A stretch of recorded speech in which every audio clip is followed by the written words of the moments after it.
Yeah, there it is. I hope that all of you can see my slide.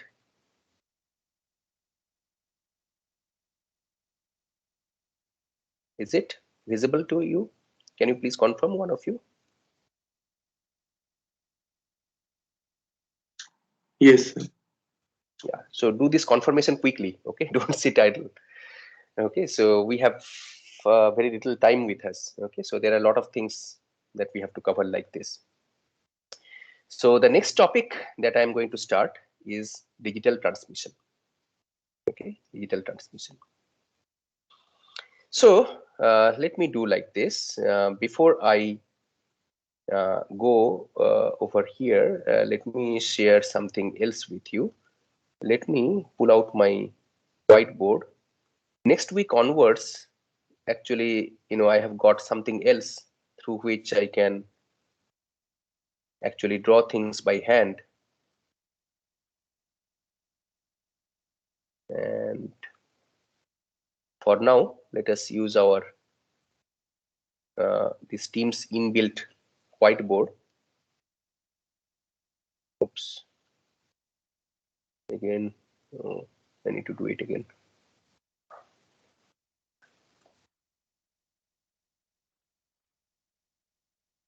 Is it not visible?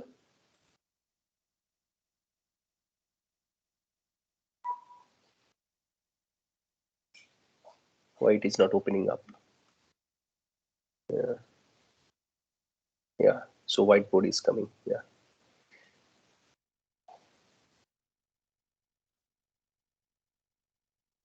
Okay. Can you all see it? Hmm? Can you see the whiteboard? Quickly, please confirm. Oh, again it closed. Display content. I don't know what is happening. So let me do one thing. Let me use my notepad. Okay. And let me share this notepad. Let us do it this way. Okay.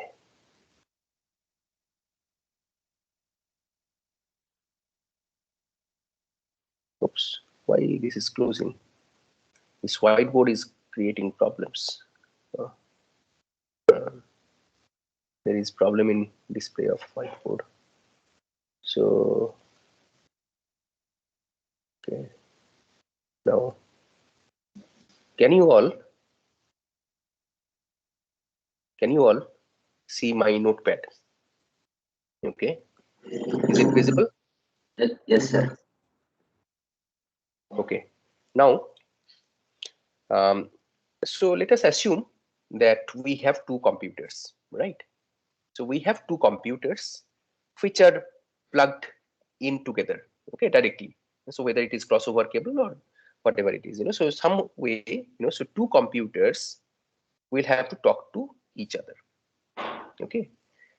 So this is something that we'll have to enable. How can two computers connected through a wire talk to each other? How can it do it?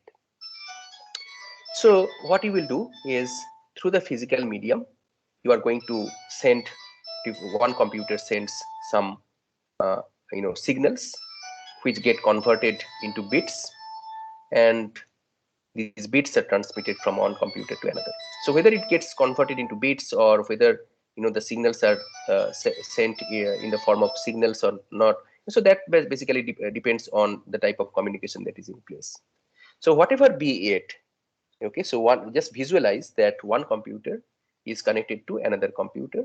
Now the question is that how do we enable this communication to take place? So let us try to understand. Okay, so let us try to understand. So first of all, what you need to do is you need to encode the data, right, that comes from one computer. You need to encode it some way, and then it has to be transmitted over the medium. Then the other computer can receive it. Okay, so this encoding has to be done. So how you are going to do this encoding? So if we are talking about, see, when we are talking about data can be of two types: the analog data and the digital data. And in a previous class, we already spoke about the analog data, digital data, the different types, applications, etc. So now let us not spend too much of time on this. So if we are talking about, let us start with the digital data, right? Digital data can be sent between the two computers either in the form of digital signals or in the form of analog signals. And the same thing can happen for analog data as well. Analog data can be sent in the form of digital data, digital signals, or in the form of analog signals. So let us assume for now that we have digital data and we will be sending the information in the form of digital signals. So you see the data that comes from the computers, okay, the transmitting computer basically, it has to be encoded in certain way, and it has to be sent over the transmission medium, right?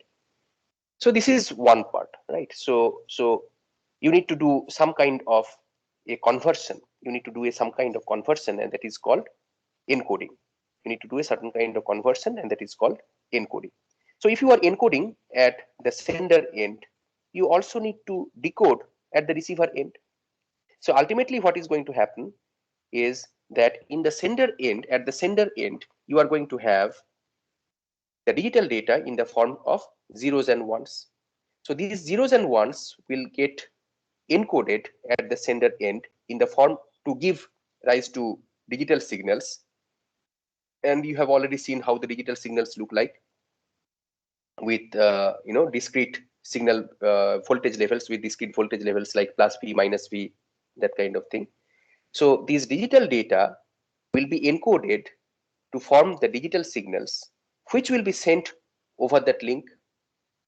The receiver basically is going to receive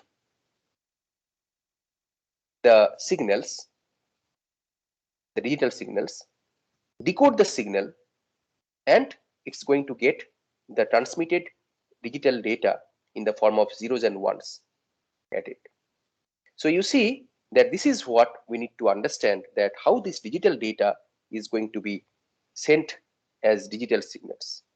The same thing with some other mechanism can also be used to send the digital data in the form of analog signals.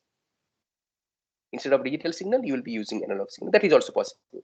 And that is something that we will talk about later. So first, let us try to focus on digital data being sent as digital signals, right?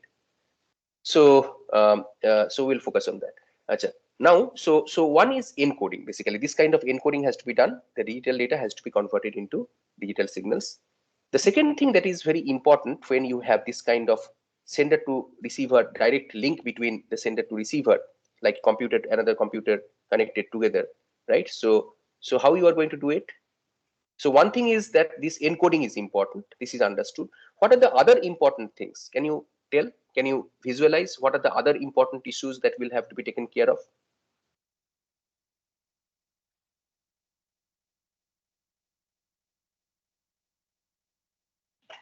Loss of data. Loss of data. Very good. Loss of data. Right. So what are the different types of losses of data? So let me write loss of data. So what kind of loss we are talking about?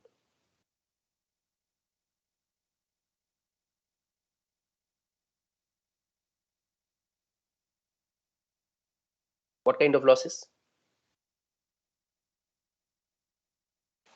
Transmission losses, sort of. No. So that is understood. But what kind? Can you specify a little bit? What kind of transmission loss? Loss means what?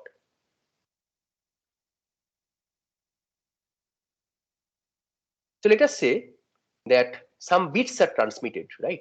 100110 like that, whatever, right?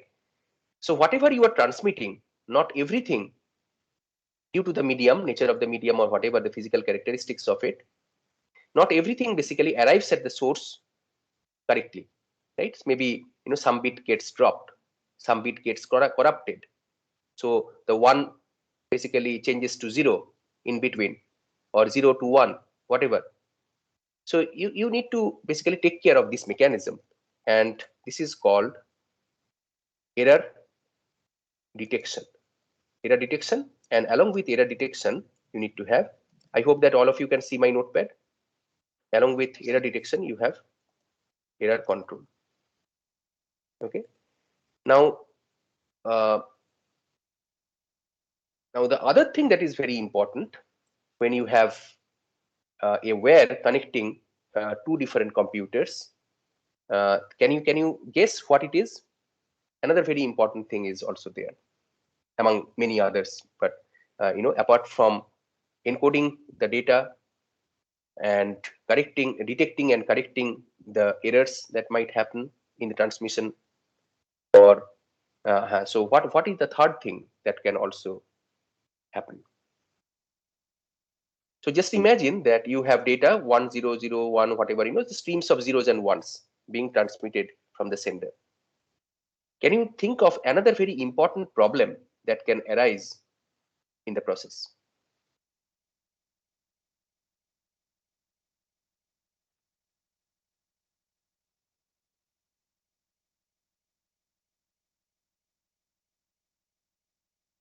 Who can tell?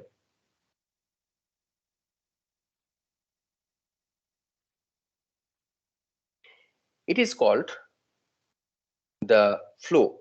Okay, so flow basically. So there is something called flow control. Flow control means, let me first write it down. Flow control.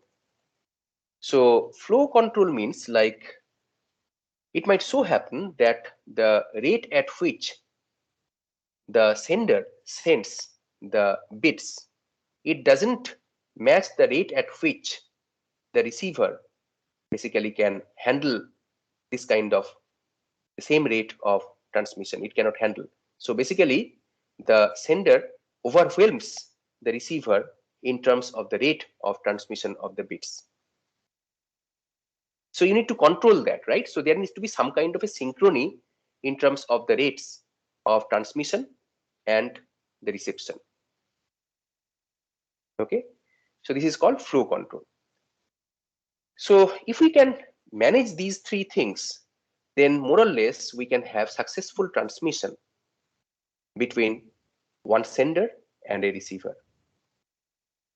So let us try to understand that one by one how to handle these things. So first of all, you need to detect if there is a problem. You need to detect that problem, and then you need to also correct that problem, right? So one by one, let us take up and let us try to understand how you can handle it. So first, let us talk about this encoding, right? So it is called line encoding. So let us talk about line encoding in the context of digital transmission.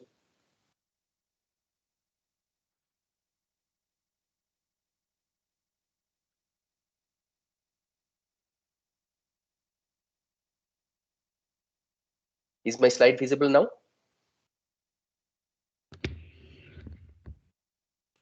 Yes, sir. Is it visible? Yeah. Okay. So let us go ahead and try to understand this. Okay. So when we are talking about transmission, right? So this transmission of this kind of data, binary data, so zeros and ones. Okay. So across a link connecting two computers, this can be done in either the parallel mode or in the serial mode, either in the parallel mode or in the serial mode. In the parallel mode, basically, you are going to send multiple bits with each clock tick. Whereas in the single mode, only one bit is going to be sent at each clock tick. So for parallel transmission, there is no further classification of it. However, for serial transmission, there are three different types of serial transmission that can happen. And this is where we are going to focus mostly in the rest of the chapter. So first, let us have a quick look at how this parallel transmission looks like. So you have a sender, you have a receiver, and you have let us say n number of wires running between the sender and the receiver. If we have n wires running between them, then at any instant of time, you can have n number of bits that can be sent parallelly. Together they can be sent. So if we have 8 wires, we can have at any instant of time 8 bits that can be sent at the same time. Now in serial transmission, this is not the case. We have a sender which has some digital data, and we have a receiver that is supposed to receive all these data. So unlike in the case of parallel transmission, in the serial transmission, bit by bit the data follows.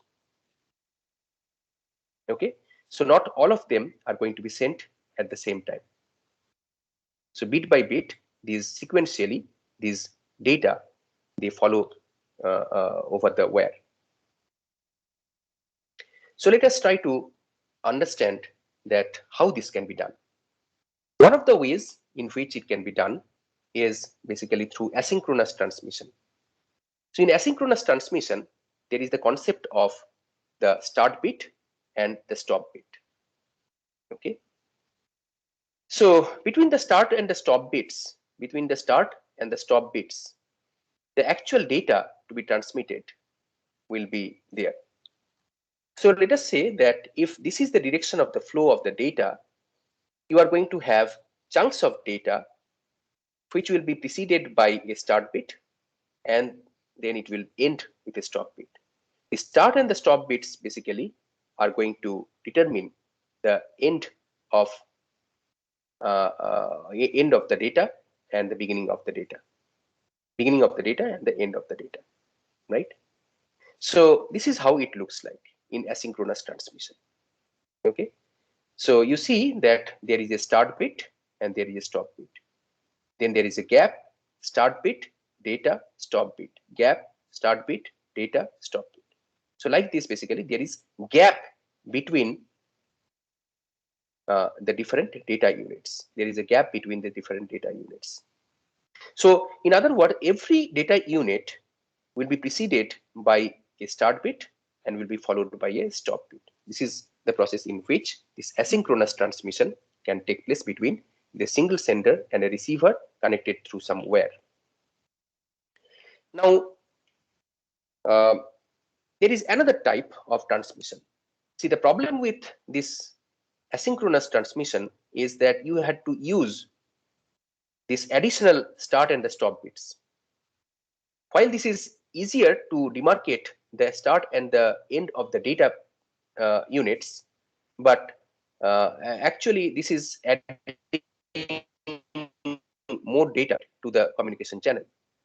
So for this, you can take help of another type of transmission, which is called the synchronous transmission, which doesn't use any kind of start bit or a stop bit. So if you are not using the start and the stop bit, the sender basically sends the streams of bits one by one, and it is the receiver which is tasked to group the bits together. The receiver basically will have to group them in the form of something called frames, and these frames basically are going to be identified with a start and the end byte.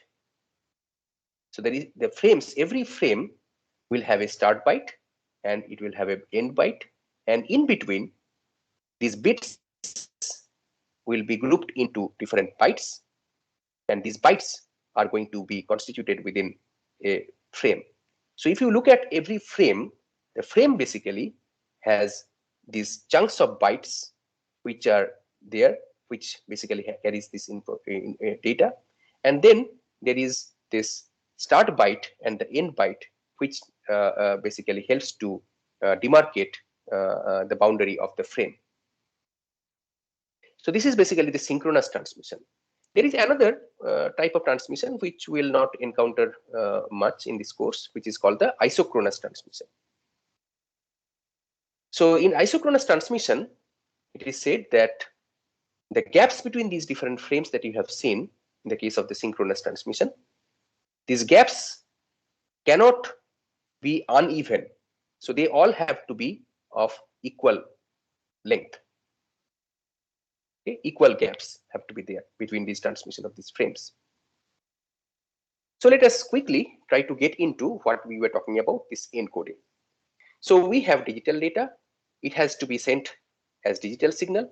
So how this digital to digital conversion is going to take place? Okay, digital data in the form of digital signal. So this is what I was talking about earlier. So you have a sender computer, you have a receiver computer.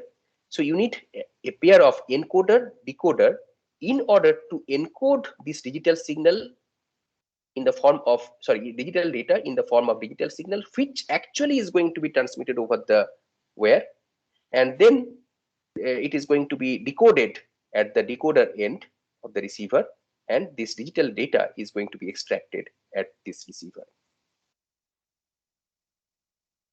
Okay, so this is what has to be done.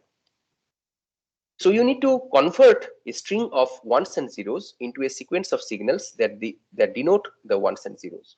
So for example, the 0 could be encoded as -v, and 1 can be encoded as +v.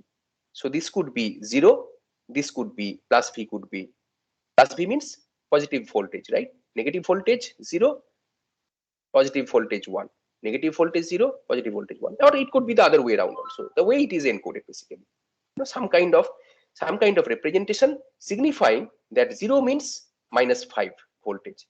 1 means +5 voltage. 0 means -5 voltage. 1 means +5 voltage. Like that actually it is going to be transmitted. So this is one way, right? This is a very naive and primitive way in which this encoding can be done. So I will show you the different ways in which the encoding could be done. But before that, we need to really understand another concept, which is the signal. Okay, so relation between data and signal. So first, let us try to understand what is the relation between the data and the signal. Okay, so you see that what we are trying to do over here, we are trying to encode a bit to a signal element. This is what we are trying to do. We are trying to encode a bit in the form of a signal element. So let us now try to have a look at this particular picture. So we have 1, 0, 1. So here it is shown, it is represented this way, it is encoded this way, that 1 is -5 volts or -v volts, and 0 is +v volts. -1 is -v volts, and if there was a 0, that would be +v volts. So you see that this is one signal element. So in this particular case, in this figure, what do you see? That one data element and one signal element, they are of the same length, right? So in other words, one signal element is used to represent one data element in this particular scheme. One signal element represents one data element. Is this clear? Any confusion?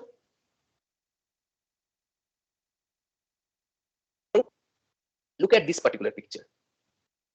So in this picture, what you see, one data element corresponds to two signal elements. One data element corresponds to two signal elements. In the third case, we have two data elements, 0, 1 or 1, 1, corresponding to one signal element.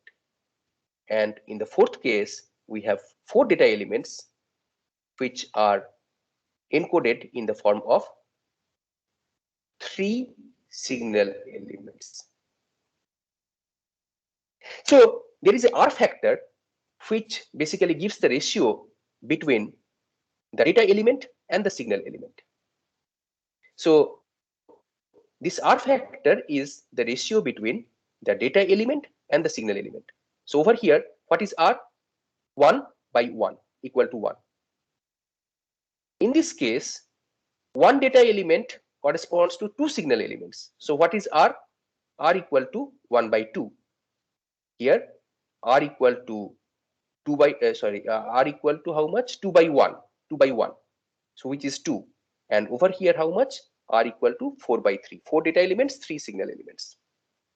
So you can do whatever, whatever representation you feel, you can do it, right? So whatever, but you have to be consistent in terms of the encoding and the decoding.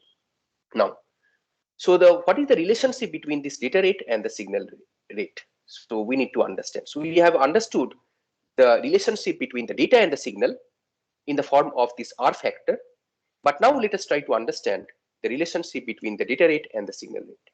So the data rate basically defines the number of bits that can be sent in every second, bits per second, right? It is also called the bit rate. The data rate is also called the bit rate, bits per second.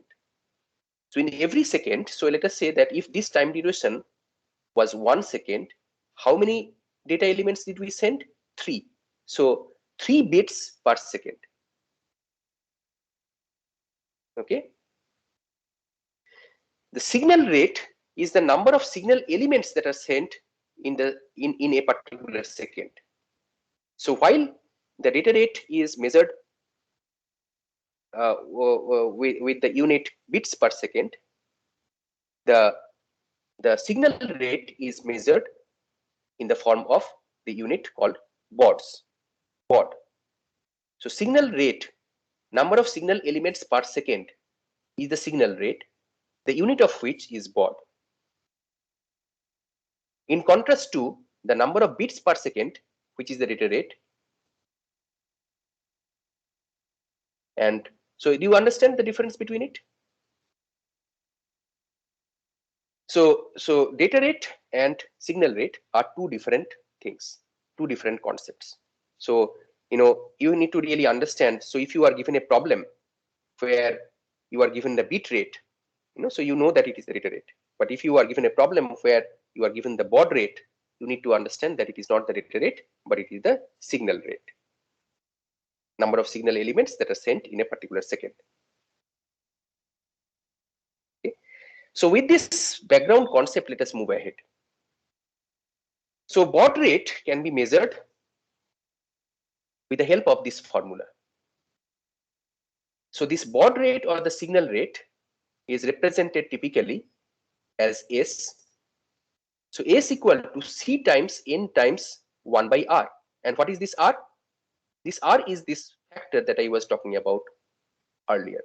Here R equal to 1, R equal to 1 by 2, R equal to 2, R equal to 4 by 3. So number of signal elements by number of data elements.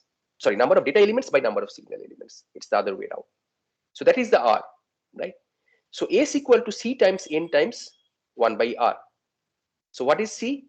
C is called the case factor. So in the worst case, in the best case, in the average case. So typically, you'll find like, mostly we'll be doing some kind of an average case kind of scenario in which the case factor is typically going to be like 1 by 2 on an average, right? On an average means 1 by 2 case factor. So, the data rate is N. Okay, so N over here is the data rate, and R, as I said, is the ratio between the data element and the signal element. Now, let us do this problem. Very quickly, within a minute, very simple arithmetic. Maybe you can do mentally also, mental arithmetic. Can you work on this particular example? So the problem is that a signal is carrying data in which one data element is encoded as one signal element. So what will be the R value? R equal to 1. So if the bit rate is 100 kbps, what is the average value of the baud rate if C is between 0 and 1? Very quickly, please do this problem, and within a minute, I'm going to get the answers from you.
Okay, so everybody has done it.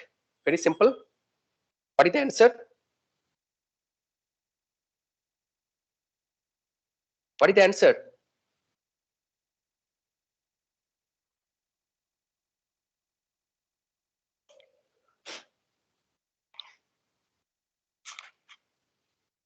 Okay, Ravi, what is the answer? 50 You have kbaud. got 50 50 50 kilowatt. bots, 50 kbots. 50 Okay, okay. Anybody else has a different answer? Okay, so I hope that all of you are attentive. Okay, so this is very important. I'm not able to physically see you, but I am assuming that you are in the third year and you all are self motivated, you are attentive. Okay, so make sure you are doing so. You are right, it is 50 kbaud. Okay, so how do we get? We use the same formula, S equal to C into N into 1 by R, right? So N is given, R is given, so only the C. Now what is the C? C is the case factor, and it is given that on an average, what is the average value of the baud rate? So on an average, what it is going to be if the C value lies between 0 and 1. So on an average, it is assumed that it is going to be 1/2, right? So C equal to 1 by 2. So 1 by 2 into N into 1 by R, which is this. If you do this calculation, you will get 50 kilobauds. Now let us look at another problem. So in a digital transmission, the receiver clock is 0.1% faster than the sender clock. So how many extra bits per second does the receiver receive if the data rate is 1 kbps? And then the question is that how many it is going to receive if the data rate is 1 mbps. So the receiver clock is 0.1% faster than the sender clock. And this is what I was telling you earlier, right? So basically, somehow these clocks will have to be synchronized, right? So it is said that the receiver clock is 0.1% faster than the, so the receiver can receive faster by the factor 0.1. So there is a, so 0.1 is the factor. Okay. So how many extra bits per second does the receiver receive if the data rate is 1 kbps? Who can do it? So let me, in the interest of time, let me show you the solution. Okay, but all of you please try these problems yourselves, and remember that in the exam you will get many problems. Okay, many different types of problems you are going to get. Okay, so make sure that you practice problems.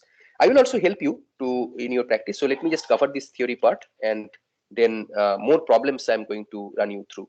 Okay, so maybe I will give you a set of problems to work on, and then then we'll see how to look at your solutions. So at 1 kbps, the receiver will receive how many? 1001 bps instead of 1000 bps. So at 1 kbps, the receiver receives how much? 0.1 faster, 0.1% faster, right? So 0.1% faster than the sender clock. So basically the receiver will receive 1001 bits per second instead of 1000 bits per second. So the sender sends 1000 bits in a second. The receiver is going to receive 1001 bit per second. So one extra bit the receiver is going to receive per second. So at 1 mbps, the receiver will receive this much bps instead of this, right? So which means that this is what is going to be sent at the sender end. The receiver will be receiving this much, and the extra bps that it can receive is 1000 extra. Okay, so now let us get into what I was telling you. So you now have the background, you know what is the bit rate, what is the baud rate. Let us now try to understand that how this digital data can be sent from the sender to the receiver. So for this, you need to do something called encoding, line encoding. So what you have to do? You have to represent every bit with a with a particular type of signal element.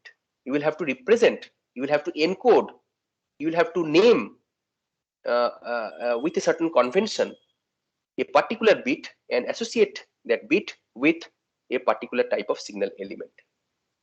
So what are these different possibilities? We'll see. So this kind of thing can be done with many different types. One is called the unipolar mechanism. Each of these I am going to talk about shortly. So unipolar mechanism, in unipolar, the most popular scheme is the NRZ, non-return to zero. Then you have the polar mechanism, polar schemes. There are a couple of different ones. NRZ, non-return to zero, RZ, biphase, and so on. See, NRZ occurs in both, because you can have unipolar NRZ, you can also have bipolar NRZ. Okay. Then you have this bipolar mechanism, in which we have AMI and pseudo ternary. There are a few other mechanisms also for encoding, which in this course it is kept out of the syllabus. So multi-level and multi-transition schemes are also there, but we are not going to cover them here. So let us try to understand this unipolar NRZ. So unipolarity, okay, non-return to zero. Non-return to zero, basically, as you can see over here, plus V voltage will be representing a particular type of bit, and then zero, okay, this 0 bit will be represented as 0 voltage. 1 bit will be represented as plus V voltage. 0 bit will be represented as 0 voltage. 1 bit as plus V voltage.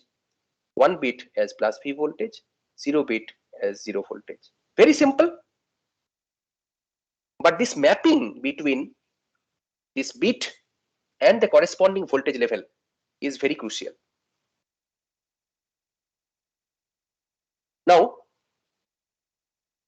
this is what basically is done in unipolar mechanisms. So you see, unipolar means there is no different polarity, right? It is only positive voltage, 0 and positive voltage, right? So, you know, in unipolar mechanisms, as you can see over here, the signals basically all lie on one side of this axis, only one side, on the positive side. There is no minus V over here. There is no negative voltage. So if you look at the power, what is the average power, normalized power? It is going to be half of V square. How? So power, basically, power is equal to, is measured as what? From your basic physics, power is measured as the product of V and I, voltage and current, right? And what is I? I equal to, if you want to represent in terms of V and R, I equal to V by R. So you can also say that power equal to V square by R. Now, if we are talking about unit resistance, then power becomes what? V square. So what is the power over here, power level over here? V square.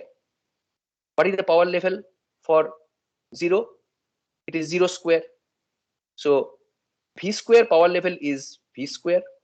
Sorry, V, this plus V power level is V square.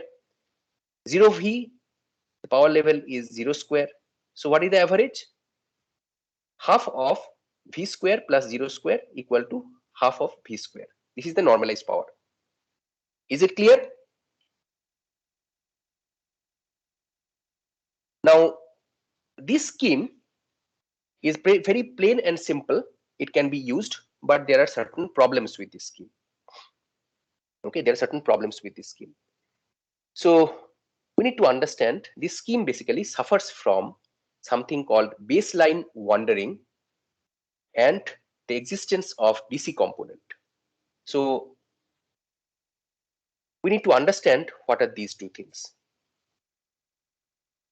There is another metric, there is another factor which is also important to evaluate these encoding mechanisms, which is called synchronization. right? So this scheme has no synchronization or any kind of error detection, but it is simple to implement, but it is costly in terms of power consumption.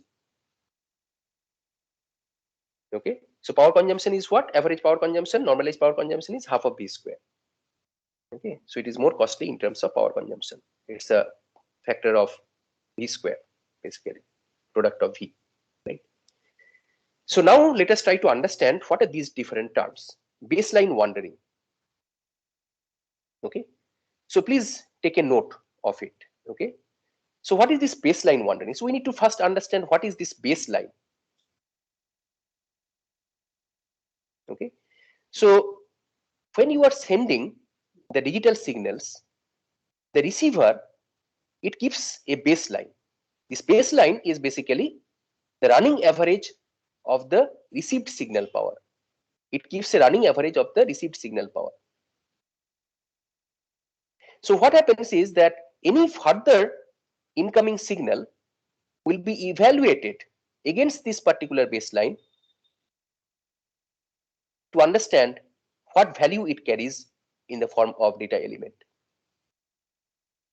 So if a long string of zeros and ones are received at the receiver, then basically there will be a shift from the baseline, obviously, and that will make it difficult for the receiver to decode the bits correctly.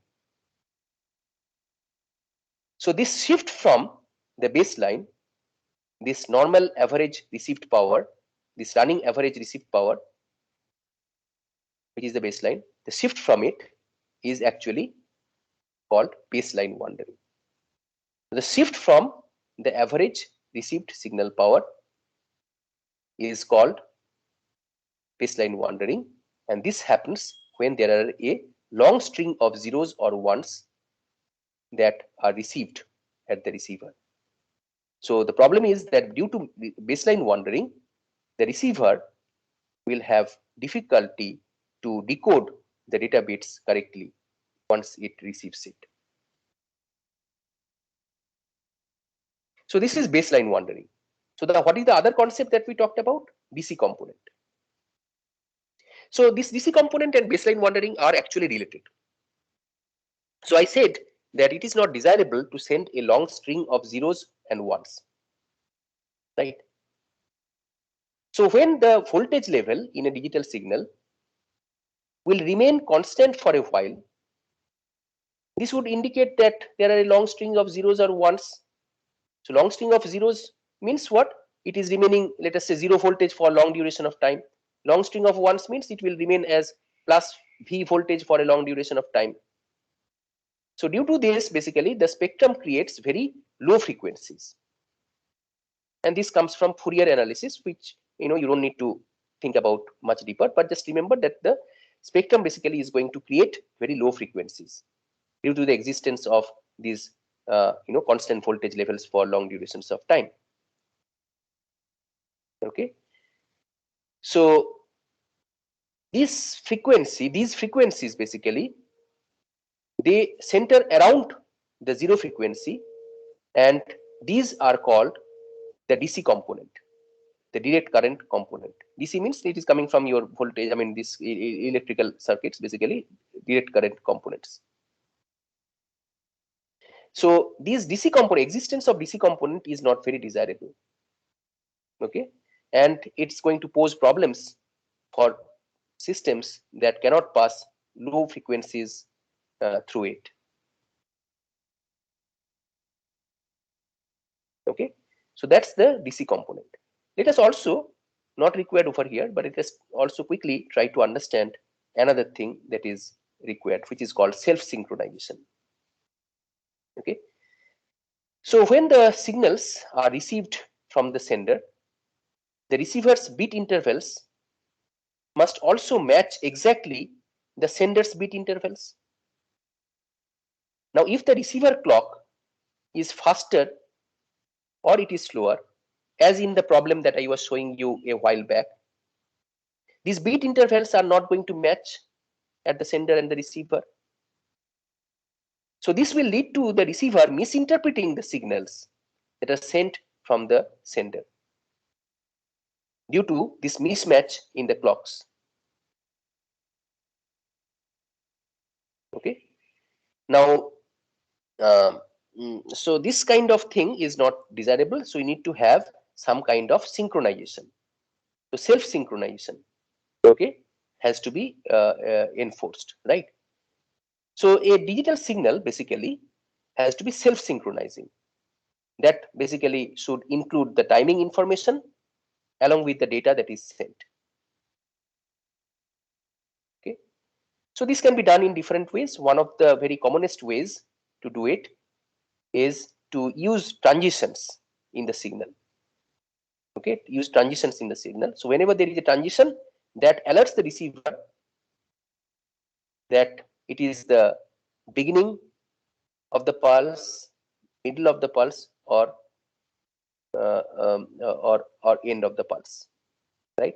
So basically, if there are transitions in the signal, that alerts the receiver to the beginning of the pulse, middle of the pulse, or end of the pulse. And if the receiver's clock is out of synchronization, these points can reset the clock. Okay, so these are the three different things that we'll encounter in the rest of the encoding schemes as well. So this is the unipolar inner Z. Like this, there are few other schemes. So unipolar inner Z basically suffers from baseline wandering and existence of DC component. And let us now look at how these problems can be addressed. Let us quickly have a look at another one, which is the same inner Z, non-return to zero, but polar inner Z. Okay, so this can be classified into two types. There are two versions of it. One is called the inner ZL, and the other one is called the inner ZI. Inner ZL corresponds to non-return to zero level, and the inner ZI basically corresponds to non-return to zero inversion. So as you can see that in unipolar inner Z, it was only plus V voltage or 0 volt for encoding the 1 and the 0 bits. Here we have the voltages on both sides of the time axis. So we have plus V volt to represent 0, minus V volts to represent 1, plus V volts to represent 0, minus V volts to represent 1. So earlier it was what? It was 0 voltage to represent 1. So now we have minus V volts to represent 1. So you see that this basically can help you to balance the polarity of the signal, right? So inner ZL, okay, and then we have inner ZI, where the change or lack of change in polarity is going to determine the value of the symbol. So the symbol 1, the bit 1, will invert the polarity, and the symbol 0 is not going to do so, or vice versa, right? So in this case, we are using the symbol 1 to invert polarity. So 0 plus V volt. When 1 is encountered, the polarity is inverted like this. 0 is encountered, no inversion of polarity. Again 0 is encountered, no inversion of polarity. 1 is encountered, so inversion of polarity. Again 1 is encountered, inversion of polarity. Again 1 is encountered, inversion of polarity. 0 is encountered, no inversion of polarity. So this is how the inner ZI scheme works. So you can see over here, if you look at this particular plot, so plot of P, that means the power versus the frequency. So as you can see over here, at lower frequencies, more power gets consumed. Okay. But at higher frequencies, basically, this power basically reduces, power consumption reduces. Okay, so this is basically how this polar NRZ works. There is another polar scheme which is called the return to zero, where there are three voltage levels that are used: plus, 0, and minus, plus V, 0, and minus V. So here actually, unlike in the previous schemes where the transitions were not landing into a zero, here in polar RZ schemes, the transitions will first go to zero and then it will change to either plus V or minus V. So this is how it looks like. So you see that, when a zero is encountered, it lands to zero, minus V to zero. One is encountered, okay, one is encountered, plus V to zero. Again, zero is encountered, minus V to zero. Zero is encountered, minus V to zero. One is encountered, plus V to zero.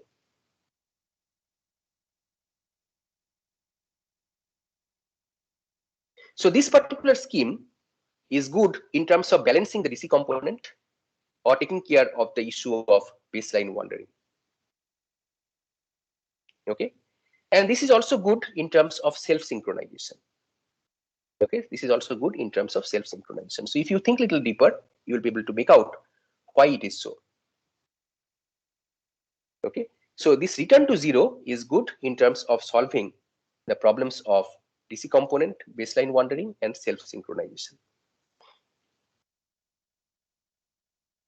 So now we do not have time, but let me very quickly show you two other schemes, which is called the polar biphase Manchester and differential Manchester. So you see, we have in Manchester and differential Manchester, we have mid-bit transition. We have mid-bit. So this is the bit interval. So within the bit interval, there is a transition. This is called mid-bit transition. So here in Manchester, 0 is represented with the help of this transition in the bit interval, whereas 1 is represented this way. So 0 is this transition, 1 is this transition. 0 is this transition, high to low. 1 is again there is 0, so high to low, and 1 is low to high. 1 is low to high, so on. So this is how this this scheme basically works. Okay, is it clear?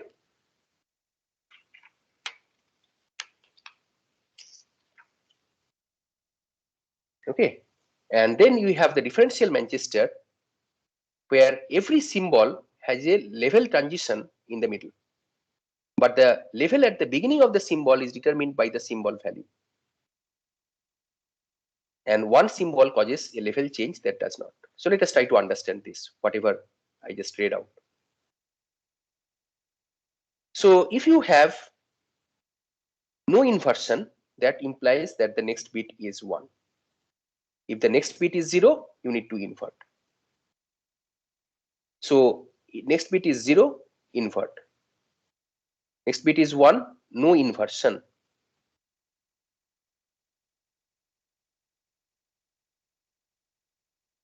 Next bit is 0, inversion. Next bit is 0, inversion. Next bit is 1, no inversion. Next bit is 1, no inversion. Is it clear?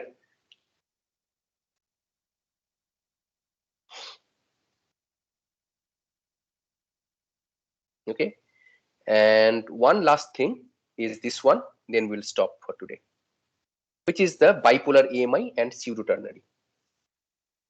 So this particular scheme, it uses 3 voltage levels: minus, plus, 0, minus.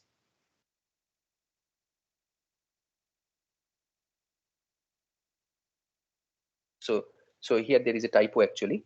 So we'll understand this, how it works. So the voltage level for one symbol is going to be at 0, and the voltage levels for the other basically alternates between plus and minus. Okay. So AMI basically refers to alternate mark inversion, bipolar alternate mark inversion. So the 0 symbol is going to be represented by 0 voltage, and one symbol will alternate between plus V and minus V. So let us try to look at this particular scheme. 0 voltage, 1 plus V. 0 voltage, 1 will invert, it will become minus V now, because the previous one was plus V, this one, the next one is going to be minus V, and the process continues. Is it clear, AMI, how it works? And one last thing is the pseudo ternary. In pseudo ternary, you have exactly the same thing like AMI, but the polarity is reversed. So 0 was 0 voltage over here. Here 0 is plus V voltage, and then for one it is 0 voltage. Then the next 0 comes. The previous 0 was plus V voltage. This 0 will become minus V voltage. Again 0 comes, because this was minus V, this will become plus V. 1 comes, no change, 0 voltage. And because the previous 0 was plus V voltage, this 0 is going to be minus V. So what I want you to do now is that before the next class, all of you will have to come prepared to have a table of comparison between all these schemes that I covered with respect to 3 factors. Number 1, DC component. Number 2, baseline wandering. And number 3 is the self-synchronization. With respect to these 3 particularly, and if there is any other point of difference that also you can find out, that is fine. I want you to come up with a table of comparison comparing these 3 these different encoding schemes. Okay, it is very important. This is a homework for you. So all of you please come prepared. In the next class, I'm going to randomly check with the students who has done what. Okay, so we are little over time, but I hope that you got a lot of knowledge today, and there are a couple of other things also that has to be covered in terms of block encoding, block coding, and scrambling. So those things I will cover next class. So for today, this should be enough for you. So thank you, and so please, whatever has been covered, please make sure that you come prepared. You read them yourselves before the next class. Okay. Any question, anybody?